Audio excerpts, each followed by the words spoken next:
Bonjour à tous. Heu, Bonjour. merci d'être présent, pour ce webinar, donc entre Hoplite et Vaucher pour un peu le retour d'expérience de Gaël, ici présent, sur, l'implémentation et l'utilisation d'Hoplite. On va laisser 1 ou 2 minutes, le temps, aux retardataires de se connecter. Donc là, je vois une vingtaine de personnes, de connectées. Donc on va laisser les prochaines arriver, pour ensuite, du coup être en pleine forme et démarrer. Faites en sorte que cet échange aussi soit, très, enfin dans un échange, n'hésitez pas à intervenir, à poser des questions sur le chat, à la moindre question donc qui vous vient en tête pour, voilà, que ça soit, que tout le monde ressorte avec les éléments, qu'il voulait et qu'on passe, un bon moment dans cet échange. Voilà, j'ai meublé pendant, 1 minute, pour les 2-3 retardataires, d'arriver. Attaquons, attaquons. Peut-être petit tour de table, du coup pour présenter les forces en présence. Gaël, je te laisse, te présenter et présenter, Vaucher. Ça marche. Donc bonjour à tous, moi Gaël Gélis, j'ai 26 ans. Je suis chef de projet supply chain chez Rocher Manufacture depuis 1 an et demi maintenant. Et donc, c'est dans ce cadre-là que j'ai été amené à déployer le module Ordo d'Hoplite. Donc Rocher Manufacture Fleurier, qu'est-ce qu'on fait? Nous, on conçoit et on fabrique des mouvements mécaniques haut de gamme pour des grandes marques horlogères. Je pourrais citer comme ça rapidement Parmigiani Fleurier et Hermès. Mais aussi des private labels, ce qu'on appelle des clients qui nous commandent moins de volume, comme Gorilla ou Xapec, Gérald Charles. On existe depuis 2003. On est un peu plus de 200 collaborateurs et puis on est basé dans le Val de Travers, canton de Neuchâtel en Suisse.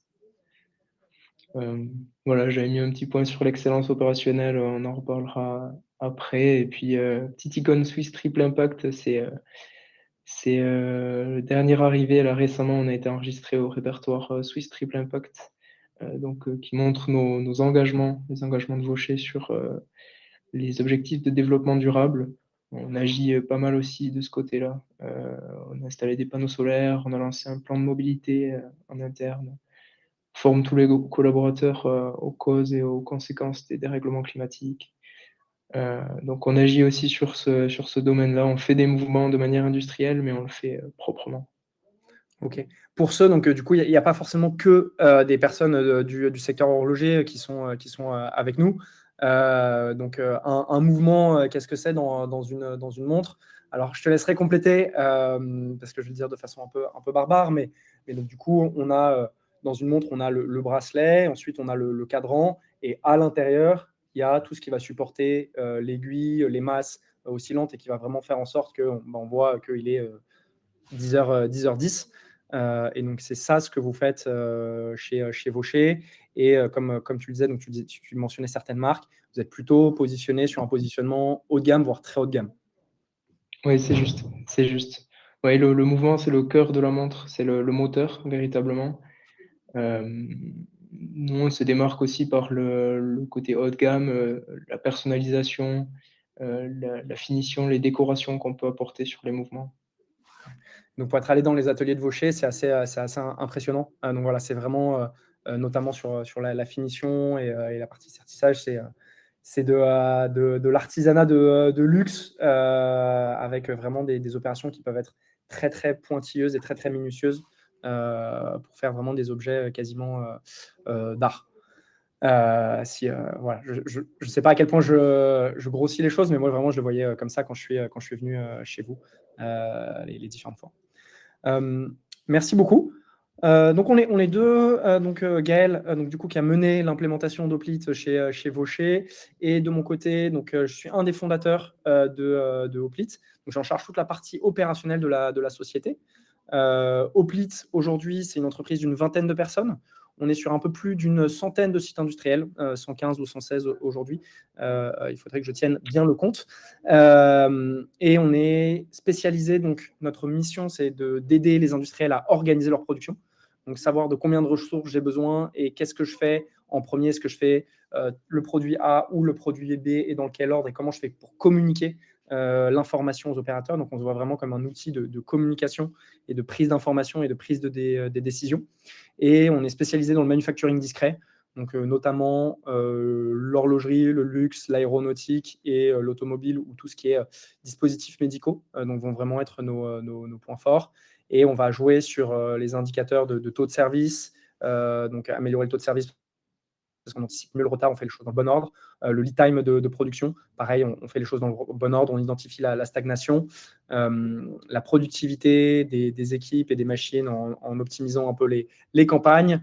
Et notamment sur la partie charge capa, on permet d'avoir une meilleure visibilité sur nos objectifs et donc augmenter le taux d'adhérence finalement aux objectifs de production qu'on peut se donner. L'agenda donc du coup de notre échange, on va essayer de tenir jusqu'à midi, donc de tenir le temps. Donc on va donner un peu le contexte aujourd'hui chez Vaucher. Voilà, quels sont vos gros enjeux, qu'est-ce qui s'est passé les dernières semaines. Ensuite, on passera rapidement sur le module Charge Capa, qui était le premier module qu'on a implémenté chez Vaucher. Ensuite, on visera le module Ordo, comment ça se passe quand on implémente Oplit et quel ROI on en retire. Voilà, j'espère que c'est bon pour vous. Et donc du coup, Gaël, je te laisse la main sur la partie contexte. Qu'est-ce qui se passe chez Vaucher finalement aujourd'hui? Où est-ce que vous en êtes? Quels sont vos gros axes stratégiques? Qu'est-ce que vous mettez en place? Ça marche, merci. Oui, oui. Alors, côté contexte, j'ai noté, on a triplé nos volumes ces 3 dernières années. Donc, pour faire un petit historique récent, donc ça a nécessité de nombreux investissements, beaucoup de recrutement aussi. Et puis, on a dû basculer d'une production un peu plus artisanale vers une production industrielle-artisanale. Donc, améliorer le côté industriel pour augmenter la fiabilité et maintenir le haut niveau de fiabilité qu'on garantit à nos clients et conserver le côté artisanal pour ce qu'on disait, la décoration, les finitions et puis le côté complexe des mouvements aussi. Ouais. Qu'est-ce que le mot artisanal, donc il est pas facile à saisir. Qu'est-ce que tu mets vraiment derrière? Je comprends que donc il y a une vision de fiabilisation, mais aussi de spécification. Mais quelle est la différence entre le artisanaux-industriel et le industrio-artisanal? Ouais, c'est un peu tricky comme mot. Ce que je voulais exprimer par là, c'était qu'on doit allier les nouvelles manières de fabriquer nos produits pour être de plus en plus efficients, pour tenir les volumes qui ont augmenté et au niveau de fiabilité, de qualité. Et surtout livrer à temps et en bonne quantité. Tout ça en conservant le côté artisanal qui fait la force de nos mouvements, c'est-à-dire le côté personnalisation et le haut niveau de finition. Ok. Et donc, du coup, tu me disais en introduction un peu de l'échange, donc il y a une recherche aujourd'hui constante d'excellence opérationnelle. Voilà. Quand on fait x3, il faut réussir à bien stabiliser les choses. Faire x3, alors déjà, c'est un bel exploit, mais faire x3 en gardant le même niveau de taux de service et de qualité, c'est pas simple. C'est quoi les 2-3 projets qui t'ont marqué, là, en plus d'Oplit, bien sûr, mais sur les derniers mois? Ouais, c'est une démarche qui commence à dater, je crois, de 2019, ces démarches d'excellence opérationnelle. Et là, récemment, ce qui m'a le plus marqué, c'est peut-être la nouvelle unité de production. Je sais pas si tu avais pu la voir ici, toi, quand tu étais venu. Il y a une Ouais. nouvelle unité autonome. Cette nouvelle UAP, en fait, quand on voit les chiffres, c'est assez important. Ça nous a permis de réduire par 3 la surface au sol et le chemin parcouru d'une pièce par 5, de diviser par 5.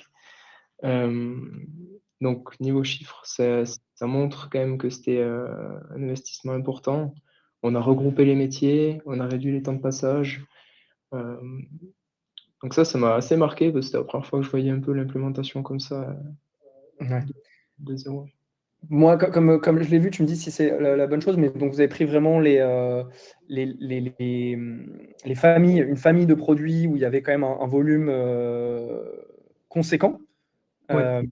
Et donc, vous vous êtes dit: «OK, bah, dans cette grande salle, ça sera dédié uniquement, donc à cette ligne de produits et on va fonctionner en ligne avec, et quasiment en tact, finalement et on va venir, donc optimiser et concentrer toutes les forces sur cette ligne de produits, un endroit qu'on va venir, dédier, uniquement, donc à cette famille». C'est ça finalement, ce que C'est ça exactement. Au lieu de travailler, par îlot, en fait, on a regroupé tous les métiers et on rentre, l'ébauche, la barquette et on en sort le produit semi-fini qui est prêt à être assemblé, dans notre atelier terre. OK. Très bien. On attaque, sur Hoplite. 1er module, donc chez Hoplite, notre objectif, c'est d'optimiser, l'organisation de la production, prendre les meilleures décisions d'organisation de production et ça se traduit aujourd'hui par 2 modules. Un module de gestion de la charge CAPA et un module de gestion de l'ordonnancement. Ce qui était, intéressant, c'est que finalement donc nous, on avait commencé notamment par l'aéronautique et le luxe et sur la partie charge CAPA, donc il y a maintenant, 3 ans, vous aviez été un peu les premiers à nous faire confiance dans le secteur de l'horlogerie. Comment c'est utilisé aujourd'hui le module Charge Kappa et qu'est-ce que vous en tirez au quotidien? Finalement, à quoi ça sert? Aujourd'hui, il est utilisé de manière hebdomadaire, déjà lors des réunions charge CAPA, où il y a plusieurs acteurs qui se réunissent. Il y a le responsable logistique, planification, le responsable achat, les responsables d'atelier et puis le CODIR. Qui se réunissent et du coup pour estimer, simuler, heu, comment est-ce qu'on va placer les ressources selon la charge, hem et puis pour suivre les objectifs et un module qui est intéressant aussi, c'est le plan d'action, suivre aussi le plan d'action au quotidien. Ça, c'est une première utilisation et après on s'en sert aussi, chez nous pour la partie budget, ça nous est utile pour les plans d'investissement machines et pour, notre PIC, qui est un plan industriel. OK. Quels sont les types de décisions, du coup, qui sont prises ou simulées, tu sais, dans ce module et dans ces réunions? Ce qui est pas mal, c'est la possibilité de faire des simulations précises et de dire, bah, je vois que là, je suis un peu sous-capacitaire. Si je rajoute une machine de ce type, sur le mois d'août, comment est-ce que je vais me retrouver, au niveau de mon équilibre charge CAPA? C'est le type, de simulation qu'on peut faire. OK. Et je vois que Hugo vient de donc Hugo Rollet qui était, bah, voilà, le 1er à nous faire confiance côté Vaucher, donc le responsable logistique du site de Vaucher, donc avec qui on a implémenté Hoplite et puis on l'améliore, au quotidien et vraiment qui nous tire vers le haut. Hugo n'hésite pas à intervenir, et à nous, et à compléter ce qu'on dit avec Gaël. Je vois que Gaël d'ailleurs nous a quittés. Donc j'espère qu'il n'y a pas eu un souci. Hem, du coup, peut-être sur cette utilisation du module, là, ce qu'on voit donc dans la présentation, c'est, finalement la visualisation et à quoi ça ressemble chez Vaucher avec donc, du coup les différentes couleurs, qui représentent un peu les statuts, des OF, et donc du coup les courbes bleu ciel qui représentent combien on a fait dans le passé et qui nous informent sur la capacité démontrée, finalement et à quoi ça ressemble dans le futur. Hem, on enchaîne sur la partie ordonnancement. Donc ordonnancement que tu connais bien parce que c'est directement toi qui l'a implémenté. Aujourd'hui, comment c'est utilisé? À quoi ça sert? Sur quel périmètre? Or aujourd'hui, on l'a déployé, secteur usinage et secteur terminaison, donc dans 2 ateliers différents. Côté usinage, c'est projeté sur un grand écran. Donc d'abord, c'est l'ordonnanceur qui récupère les informations de notre ERP, déjà triées avec, les OF déjà triés dans l'ordre, que l'on souhaite. Lui, il vient réordonnancer comme il le souhaite en mettant des priorités, en mettant, des petits messages, heu, il vient les placer, sur les bonnes machines. Il dit: «Je vais travailler sur cette machine, cet OF là, je vais le travailler sur cette machine». Il gère ça en fonction de la capacité de ses machines ou des spécificités des machines et puis ensuite, c'est projeté du coup sur l'écran qu'on voit sur l'image à droite et puis les opérateurs machines viennent directement consulter cet écran et prendre les OF dans le bon ordre Bon, la consigne, elle est plutôt simple pour l'opérateur machine, c'est, j'arrive, si je m'occupe de la machine numéro 2, je vais sur la colonne, machine numéro 2 et je prends l'OF qui n'est pas commencé, le plus en bas. OK, ça a l'air simple dit comme ça. Donc ça, c'est, Quentin, tu me disais, ordonnanceur. Lui, il est côté usinage, c'est ça? C'est ça, exactement. OK. Donc ça, c'est côté usinage et côté terminaison, on a dû l'adapter, un petit peu différemment. Les personnes travaillent sur établi et ont directement une tablette à côté d'elles, heu, où on affiche les plans, où on affiche les postes, les instructions de poste. On a intégré Hoplite à ces tablettes et de la même manière, l'ordonnanceur du secteur terminaison vient reprioriser les OF et les personnes directement sur leurs établis ont l'information de quel OF, elles doivent, travailler et sur quel OF elles vont devoir travailler en suivant. Ça, c'est une question qu'on nous pose souvent, c'est comment je dois donc là, on voit finalement le backlog, hein, de toutes les machines de l'atelier, donc dans l'écran que regarde Quentin, dans l'image qu'on a. Et on nous pose souvent la question justement, est-ce qu'on doit avoir une grande télé dans l'atelier ou des tablettes?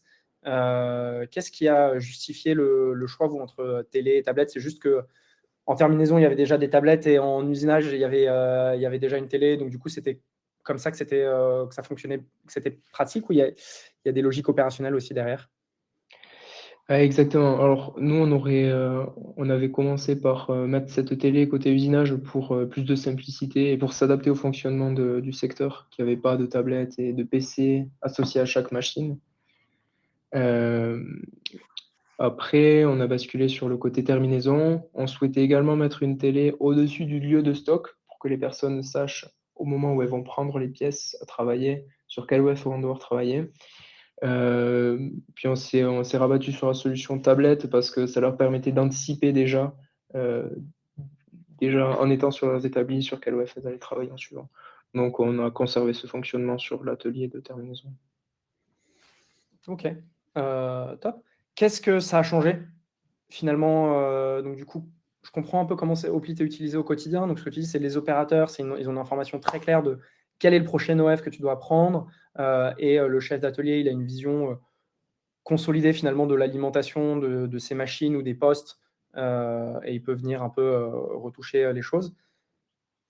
Qu'est-ce que ça a changé, par rapport à ce qu'il y avait, avant, et quels seraient un peu les verbatims, que dirait un Quentin ou un opérateur, en usinage, Alors, côté ordonnancement, en tout cas, ça nous a permis de gagner du temps. Avant, on travaillait avec un fichier Excel. On faisait l'extraction depuis notre ERP, on faisait du traitement de données sur notre fichier Excel et puis on imprimait, la liste, des bons ordres d'OF, qu'on allait donner après aux ateliers. Heu, donc on a aussi, par exemple, du traitement de surface qui est pas sur le même lieu physique. Donc ça nécessitait que l'ordonnanceur imprime sa feuille, aille l'amener, au traitement de surface, puis revienne. Aujourd'hui, on a l'information qui se met à jour directement avec notre ERP, de manière plutôt dynamique. C'est 3 à 4 fois par jour, je crois, là, aujourd'hui. Et puis, donc ça se met à jour sur Hoplite. Les opérateurs ont directement l'info à jour et puis l'ordonnanceur, lui, il peut jouer son rôle d'ordonnanceur, de reprioriser, heu, pour, heu, pour améliorer l'efficience de la prod, plutôt que de jouer un rôle de traitement de données sur Excel, comme à ouais, l'époque. qui est pas le plus fun, C'est en général. Ça fera le lien avec, plusieurs questions. Je vais les prendre dans un certain ordre. La plus simple, peut-être, c'est la question de Sylvie sur, comment Hoplite est interfacé avec votre ERP? Comment ça fonctionne? Alors, on pourrait, travailler avec des API qui viennent se connecter directement. Nous, on n'est pas équipés pour, chez Vaucher, donc on a trouvé un autre fonctionnement. C'est, des extractions, du coup 3 à 4 fois par jour de notre ERP sur un serveur, qui sont récupérées, ensuite envoyées, de manière automatique également sur Hoplite 3 à 4 fois par jour. On envoie une base de charge, heu et une base de sortie de production et avec ces 2 extractions, on arrive à avoir, des informations à jour dans Hoplite. Voilà, et c'est des données assez simples, hein, assez basiques. Dans SAP, c'est la table qu'on appelle la table COIS. qui vient dire lister les OF et lister les opérations associées, la quantité de l'opération et sur quel poste, en théorie, c'est censé se passer. Autre question de Thomas sur la priorisation des OF. Est-ce que c'est géré par Oplit ou par le RP? Comment en fait les OF sont priorisés? Alors de base, dans notre RP, on a les dates de lancement de nos OF, et les dates de travail de nos opérations. Oplit vient récupérer ces informations-là et puis directement dans le module Ordo, on peut choisir des règles de priorisation. Nous, on a choisi de travailler par date planifiée d'opération. Donc l'information que vient récupérer Oplit depuis SAP. Puis en priorité par priorité ordonnanceur et ensuite par date planifiée. Donc, si l'ordonnanceur décide de passer au-delà de la priorisation des dates planifiées, il peut, et il met une priorisation 1, et puis l'OP va être prise en premier par l'opérateur. En gros, ce qui se passe, c'est que dans le RP, il y a un certain ordre qui est donné, mais que finalement, quand ça arrive dans Oplit, la priorisation est finalement un peu rechamboulée en fonction de règles que vous mettez, donc par exemple la stagnation ou la date planifiée d'une opération pour arriver en temps et en heure. Donc on ne va pas suivre stricto sensu le planning issu de l'ERP. Et après, l'ordonnanceur, en fonction de ses connaissances, vient aussi lui retraiter manuellement et accélérer certains OF. Autre question que je prends au vol, donc, de Sylvie, donc sur l'info d'un OF terminé ou en cours, est-ce qu'elle remonte dans l'ERP? Aujourd'hui, chez Vaucher, c'est badgé dans l'ERP, donc c'est l'ERP qui nous informe que l'OF ou l'opération est terminée. Mais on a aussi des cas, donc par exemple chez Van Cleef, où on vient badger directement dans Oplit et on peut envoyer cette opération, cette information de c'est terminé à l'ERP, mais ce n'est pas le cas de Vaucher. J'attrape la question de Ralph aussi. Est-ce que c'est issu d'un calcul de capacité finie? Donc, dans la partie ordonnancement d'Oplit, on a une partie ordonnancement des postes Goulot. On va travailler à capacité finie selon certaines règles d'ordonnancement et des taux de charge cibles. Donc un peu en flux poussé. C'est un sujet sur lequel on travaillera avec Vaucher, notamment, et c'est ces questions de Gantt, de vision bandlet, qu'on appelle souvent. Ici, là, la partie ordonnancement qu'on a, c'est de la priorisation de files d'attente et de pieds de machine, qui dit finalement, si devant chaque machine, je fais les choses dans le bon ordre, in fine, je ferai les choses en temps et en heure et je respecterai mes gammes et mes lead time. C'est un peu ça votre philosophie, non? Exactement, oui. On va essayer de déployer ça prochainement dans notre atelier assemblage. Oui. Et question de Vincent, à quelle fréquence est-ce que l'ordonnanceur fait de l'ordonnancement? Comment ça fonctionne finalement sur la partie file d'attente? Alors, c'est quotidiennement, en fait, que ce soit côté terminaison ou côté usinage, c'est au quotidien qu'ils vont réordonnancer selon les mancos, selon les nouvelles priorisations. Donc c'est un job qu'ils font au quotidien. Voilà. Je pense que le matin, il se réveille, Quentin, quand il arrive, il regarde si tout va bien et si les choses sont dans le bon ordre. Et après, 3-4 fois par jour, peut-être qu'il regarde l'écran de la télé que tu regardes et il vérifie si ces machines sont bien alimentées. S'il y a des machines qui sont surchargées, là, on peut le voir. Là, il y a une machine qui est affichée en rouge. Ça veut dire qu'elle est surchargée.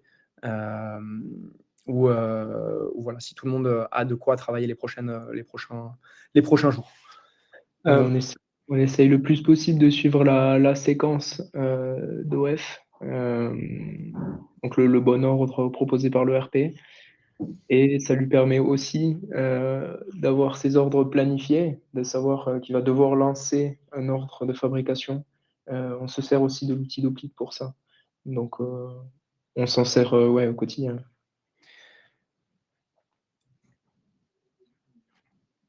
Et donc, du coup, une question, avez-vous des informations de niveau d'encours atteint par rapport à une cible?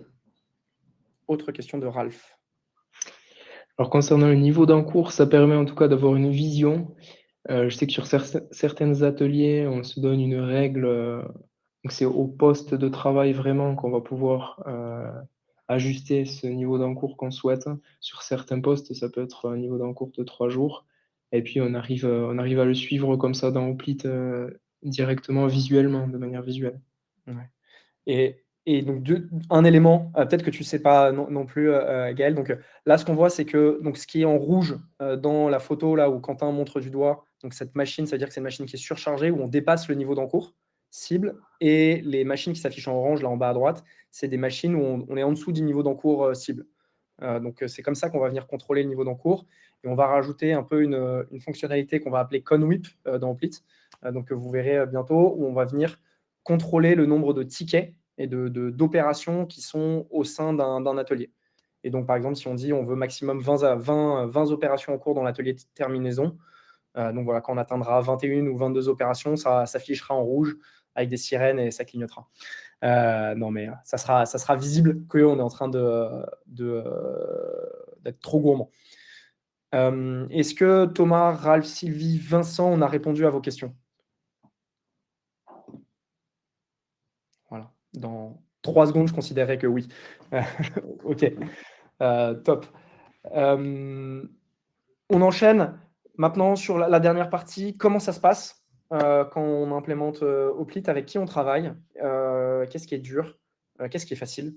Et c'est quoi un peu le gain que vous avez pu constater? Voilà, c'est ce que je disais en introduction à Gaël, s'il devait défendre Hoplite auprès de Jean-Noël, qui est le CEO de Vaucher, comment il ferait? Quels seraient les verbatims et qu'est-ce qu'il mettrait en avant? Mais attaquons peut-être sur la partie plus simple, la partie implémentation. Peut-être zoomons sur l'implémentation du module Ordo. Qu'est-ce qui avait été simple? Qu'est-ce qui avait été compliqué? Je pense une partie, à ne pas sous-estimer, c'est la partie, le côté informatique, on va dire, de connecter, les bonnes bases de données ou alors d'avoir les bons fichiers à envoyer, pour avoir de la donnée propre ensuite dans Hoplite. Cette partie-là, elle a été plutôt facilitée par le fait que la charge Kappa soit déjà installée, précédemment. Donc on a pu repartir des fichiers qui fonctionnaient déjà avec, le module, charge Kappa. Hem, Ça a été une première partie. Après le déploiement en lui-même, est assez rapide parce qu'une fois qu'on a de la donnée qui est propre, heu, on peut expliquer facilement à un opérateur ou à un ordonnanceur comment ça fonctionne. C'est assez intuitif, je trouve en tout cas pour présenter le produit. Tu m'avais cité un mot, du coup, que j'ai remis ici, qui est ludique, qui est quelque chose que j'essaye de mettre en avant et de temps en temps, quand je dis, oui, voilà, on a un outil d'ordonnancement qui est ludique, quand je dis ça à un patron de prod, il rigole, il dit: «Mais là, on n'est pas ici pour s'amuser». Mais voilà, finalement, c'est l'aspect simplicité, derrière qu'on met derrière. Heu, J'imagine que, voilà, est-ce que vous avez des fous rires de temps en temps en regardant Hoplite? Est-ce que c'est ludique à ce point-là? C'est peut-être pas le bon mot, mais c'est vrai qu'en tout cas, c'est simple à utiliser. Nous, on en a profité pour, intégrer la partie, préparation d'outillage. Par exemple, l'outilleuse maintenant, elle est équipée d'un écran d'Hoplite et une fois qu'elle a fini son outillage, ben, elle met un petit tag, outillage et puis l'opérateur, il sait qu'il doit prendre, le prochain OF qui est disponible et avec le tag outillage, on arrive de manière, autonome à rendre possible des nouvelles utilisations ou à faire collaborer un peu différents services. Si on veut déclarer un incident, on va aussi, faire collaborer, la qualité, les méthodes.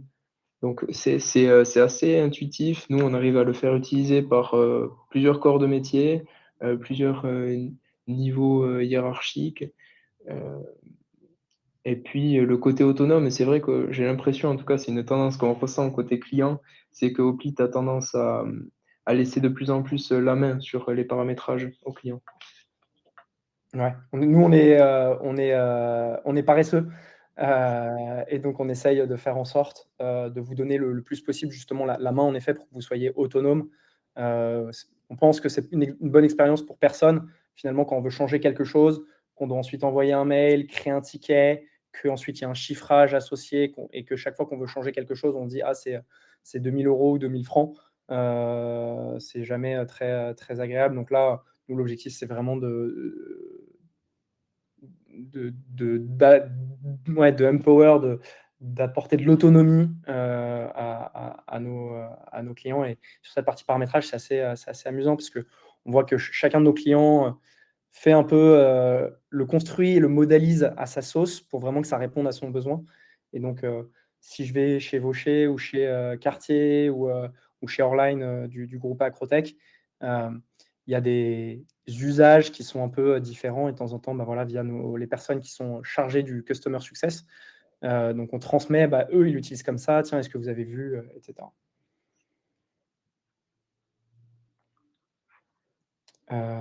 Question de Sylvie. Alors, est-ce que c'est possible? Oui. Là, ça sera peut-être un peu long, mais ce que je vous propose, Sylvie, c'est qu'on prenne du temps ensemble prochainement pour vraiment zoomer là-dessus, sur les tableaux de bord et le fonctionnement. Enfin, si ça vous convient, pour zoomer là-dessus. Je pense que la vue qu'on voit avec Quentin sur la partie gestion des files d'attente, c'est un peu notre best-seller. Je pense qu'il y a peut-être 30 à 40 de l'interface, du temps d'usage de l'interface, si je prends tout compris, hein. La partie capacité finie, la partie charge capa et les files d'attente. On pense que voilà, à peu près 30 à 40 du temps de nos utilisateurs est passé sur cette vue-là. Donc ça, c'est le best-seller où on voit les machines en bas et les opérations, dans quel ordre on doit les faire. Et donc ça fonctionne comme par gravité, finalement. Donc le plus urgent est tout en bas. Partie ROI.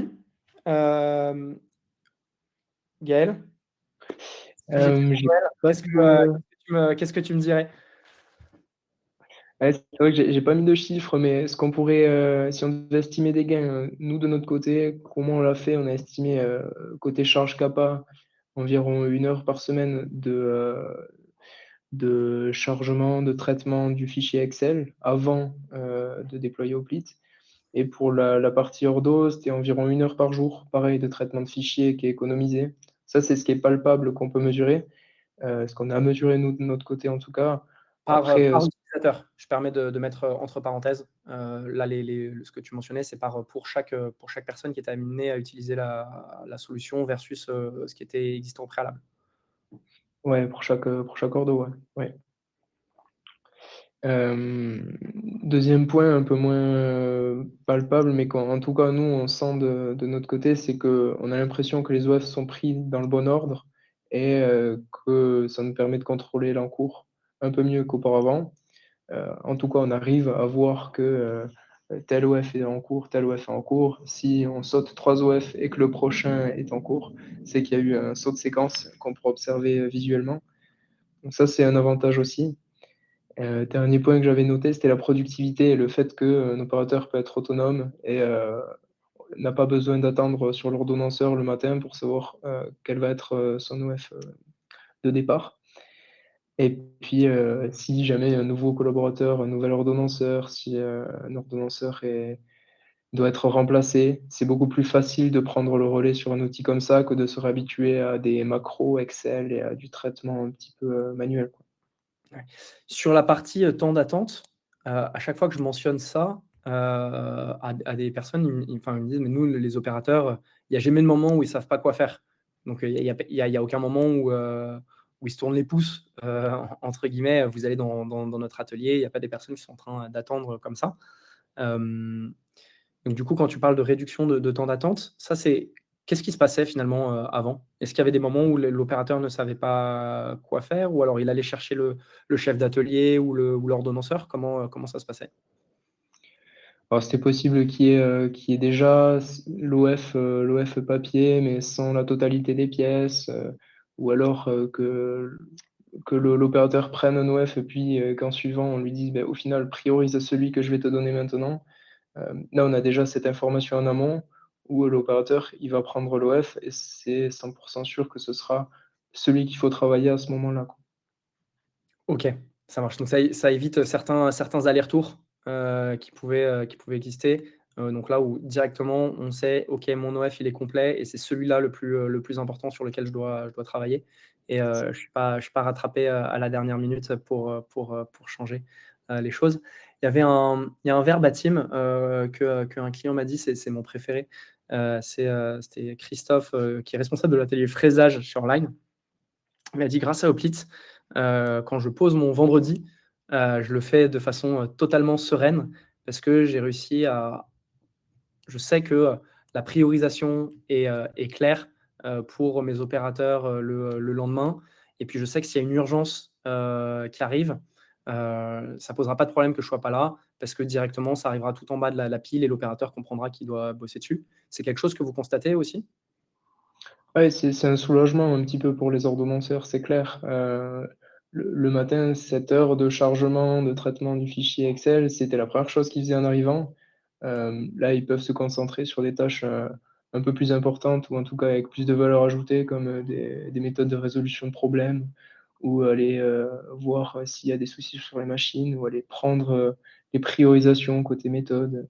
C'est aussi, un avantage, de ce côté-là, ouais.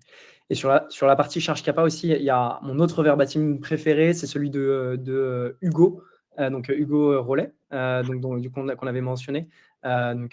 Hugo, donc je sais pas si tu nous entends encore, mais tu m'avais dit, avant ma journée, elle commençait, par 45 minutes d'extraction, Excel et aujourd'hui, sur ma charge capa, donc ça se met, à jour en automatique et je vois directement, je vois directement les arbitrages que je dois faire.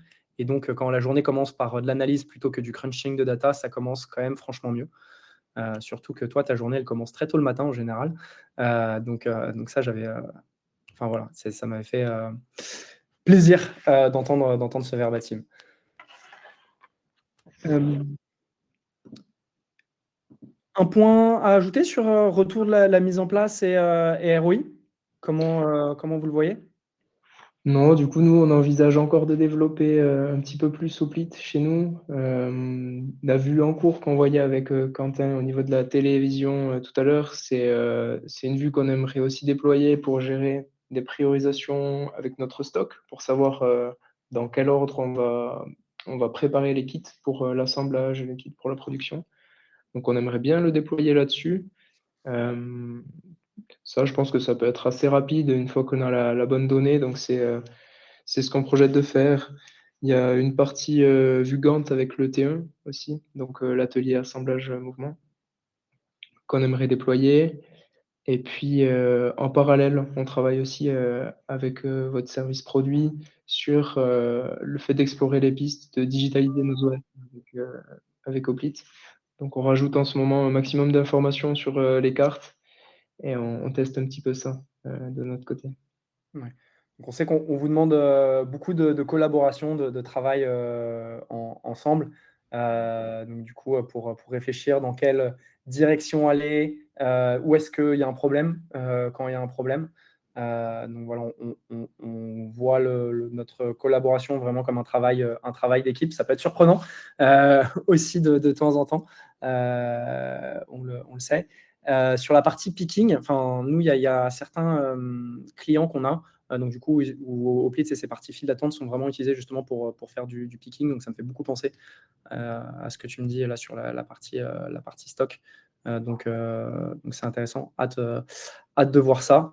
Et puis, donc du coup, là, je sais qu'on attendait de remettre, de vous donner la main justement sur complètement les sources de données et le parsing. Je crois qu'on a atterri la semaine dernière sur ce sujet et la nouvelle architecture du site de Vaucher. Donc voilà, ça va. Maintenant, on va pouvoir attaquer donc du coup, en effet, ces questions de picking et ces questions de planification à capacité finie pour répondre à la question de Thomas sur la partie, je crois que c'était Thomas. Non, Ralph, sur le T1. Donc, avec la vue Gantt ou la vue bandelette, comme il l'appelait initialement chez Cartier avant qu'on arrive. Donc voilà, on continue en tout cas d'améliorer les choses et c'est ultra important pour nous d'avoir des clients qui nous tirent vers le haut et des clients qui sont exigeants et pragmatiques. C'est ce que je dis souvent. Je crois que je vais dire cette phrase 2-3 fois par semaine. Mais c'est important d'être exigeant avec nous. Voilà, le niveau qu'on atteindra sera de toute façon capé par le niveau d'exigence qu'on a par nos clients. Puis après, il faut être pragmatique et comprendre que on commence à avoir beaucoup de sites industriels qui nous demandent beaucoup de choses en parallèle, et donc on est obligé de toujours prioriser et pondérer un peu, par la valeur client et pour nous en tant qu'entreprise. Est-ce que vous voyez, vous, plus des secteurs industriels, pour lesquels Hoplite s'adapte un peu mieux que d'autres? Aujourd'hui, bah, vraiment les 4 secteurs forts, c'est le luxe, l'horlogerie, l'aéronautique et l'automobile.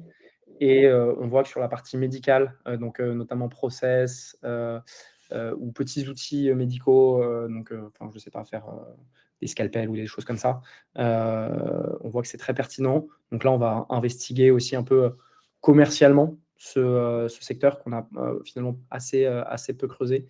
Et après, il y a quelques secteurs de niche, où on fonctionne bien comme, les tanneries, tout ce qui est un peu, packaging, heu donc packaging. Mais vraiment, nos secteurs forts sont aujourd'hui voilà, luxe, horlogerie, aéro et automobile.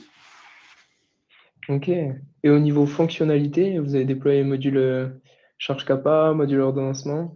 Je crois qu'il y a aussi le module, de stock, gestion de stock, ou C'est ça. c'est en cours?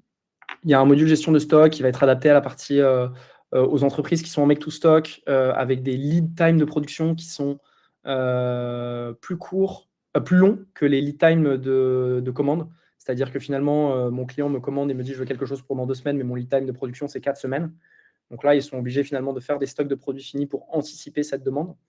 Donc, on a un module là-dessus, qui permet de faire la charge CAPA, mais en retraitant la demande et en prenant en compte les niveaux de stock pour chaque produit. Et on a aussi construit là une interface, client-fournisseur, donc où du coup les clients de nos clients peuvent se connecter et savoir où est-ce que, leur client, en est. Et donc ça, c'est quelque chose qu'on teste avec, notamment, Dassault, et une entreprise qui s'appelle CGR dans, l'aéronautique. Donc voilà, grand sujet. Et si jamais vous êtes intéressé pour travailler sur les sujets de PIC et de SNOP, voilà, et que vous êtes autour de ce webinaire, on s'y intéressera, mais dans quelques, trimestres, quand même. OK. Voilà. Merci à tous, du coup pour, le temps que vous avez passé, avec nous. Merci Gaël, merci, Hugo, pour, le travail, qu'on fait ensemble, au quotidien et bah, le fait que, on avance bien aussi avec vous et on espère qu'on vous apporte le maximum, de valeur. Je pense que, on le contrat est rempli, de ce côté et puis à très bientôt. N'hésitez pas à prendre contact avec moi, pour zoomer éventuellement sur certaines fonctionnalités, et Gaël, Hugo, je vous laisse en contact avec, Marin et Marie, notamment chez nous, pour ces questions de T1 et Gantt. Heu, voilà. Ça marche? Parfait, merci à toi, Thibaut. Merci Gaël, merci à tous et excellente fin de journée. Au revoir. Salut.